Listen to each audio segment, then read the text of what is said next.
Que la presidenta Claudia Sheinbaum dio clases este miércoles a los chiquillos de la oposición, clases de ejercicio de poder democrático y humano, empezando por el estudiante, el colegial, el pequeño Felipillo Calderón, quien desde su pupitre lleno de cinismo y arrogancia reiteró en medios de comunicación que no se arrepiente de haber declarado una supuesta guerra en su propio país en contra del narcotráfico. Escuchó bien. ¿Dónde está el valor agregado en el narcotráfico? Está en la logística y en el transporte. ¿Cómo transportas una tonelada de cocaína del Amazonas hacia México o de Acapulco a Tucson en Arizona? Y otro va a decir, el valor agregado está en la logística.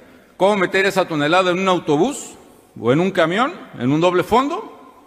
Meterlo a la carretera, pasar la frontera, sobornar a un agente americano y entregarlo en Tucson. Logística y transporte. Ahí está el valor. El expresidente Felipillo Calderón, que se disfrazaba de militar y que lo único que provocó fue incrementar el número de muertes en más de 120,000 muertos bajo una falsa moralidad y ética presidencial, no se arrepiente de haber creado más violencia y haberle hecho los mandados al crimen organizado. Tú tienes en tus manos una decisión que es o combates o toleras a la delincuencia. Y yo tomé la decisión de combatir con todo el peso de la ley a la delincuencia. Y no me arrepiento de esa decisión, Oscar Mario, sigo pensando que esa es la correcta. Eso es lo que debe hacerse en términos éticos, eso es lo que obliga a la Constitución cuando... Y la presidenta Claudia Sheinbaum en la mañanera del pueblo les dijo, a ver, abran sus cuadernos, siéntense y pongan atención, y les dio una clase a la oposición de verdadera ética y moralidad al ejercer el poder. Y les enseñó cómo se gobierna mediante atención a las causas y un verdadero Estado de Derecho sin declaraciones de guerra unilaterales o desapariciones institucionales mediante plumazos como con luz y fuerza del centro, porque eso sí, dicen que el gobierno de la Cuarta Transformación es autoritario por emprender una reforma al Poder Judicial, una reforma que cumplió con todo el proceso legislativo, que fue discutida por un Congreso, que fue votado legalmente por los ciudadanos. Eso sí es autoritario, pero declarar una guerra unilateralmente por un solo hombre en contra del narcotráfico, desaparecer todo un sindicato de trabajadores de manera unilateral, eso no es autoritarismo y no le pasa ni por aquí, por la frente a la oposición. La presidenta aseguró que la decisión de Felipe Calderón de hacer una guerra contra el narcotráfico fue una decisión tremendamente irresponsable. Es una de las decisiones más irresponsables que haya tomado una persona que llegó a la presidencia, además, como bien mencionas, a través de un fraude electoral.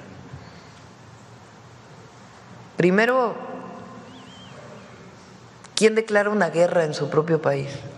Guerra significa permiso para matar, lo he dicho varias veces.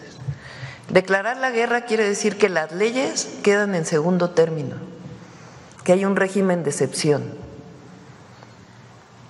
Para todos aquellos que hablan del Estado de Derecho, porque se llenan de palabrería. Y es que debe ser muy cínico para asegurar que no te arrepientes de esta guerra que hemos visto después de casi 20 años, que el único resultado pues fue el contrario por el que supuestamente se emprendió, y pues pones orgulloso de ser casi discípulo de Porfirio Díaz y de Gustavo Díaz Ordaz. Recordarán esta declaración de Gustavo Díaz Ordaz a un periodista que decía, si yo no hubiera hecho lo del 68, usted no estaría aquí, muchachillo. Pues yo creo que esa declaración está al nivel de las de Felipe Calderón, y una guerra, por cierto, encabezada por Genaro García Luna, acusado por narcotráfico y de beneficiar al cártel de Sinaloa. Hay que tener las manos manchadas de sangre y no arrepentirse, pese a todas las pruebas contra Felipe Calderón, su gobierno. Y bueno, no nada más habla de un tremendo cinismo, sino también de una falta de capacidad de retrospectiva. Que utilizó al ejército sin un marco legal. Segundo, el tema era mátalos en caliente. ¿Cuál juicio? ¿Cuál Estado de Derecho? Ahora,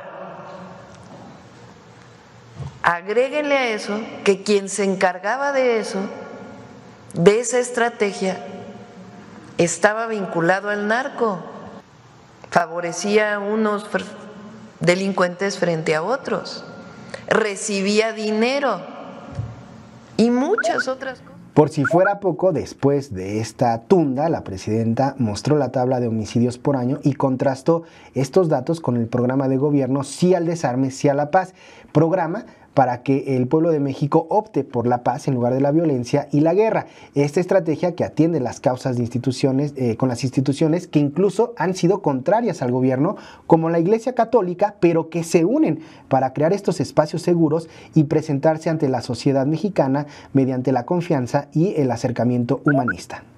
Este acuerdo, digamos, de palabra, de colaboración con la Iglesia Católica y con otras iglesias, que el objetivo es hacerlo con otras iglesias, es una manera de coordinarnos con todos los sectores de la sociedad en la construcción de la paz, y particularmente en un tema tan importante como el desarme voluntario. Entonces es un espacio de colaboración, de coordinación, y así con todas las iglesias y también con todos los libres pensadores. Ese es el objetivo del gobierno, la libertad. Entonces, es una coordinación que hacemos en particular con la Iglesia Católica y que nos ayuda pues a dar resultados. Hoy en esta clase de la presidenta Claudia Sheinbaum establece una comparación bastante interesante y que creo que no se había hecho. Por un lado, acusan a la Cuarta Transformación de ser autoritaria, pero recuerda esta guerra contra el narcotráfico iniciada de manera unilateralmente, recuerda esta desaparición de Luz y Fuerza del Centro y también recuerda esta política de mátalos en caliente, sin juicio en contra de los presuntos criminales, sin ningún proceso penal que, bueno, pues ahora demuestra efectivamente quiénes eran los autoritarios. SPR Informa. Tus causas son noticias. SPR Informa.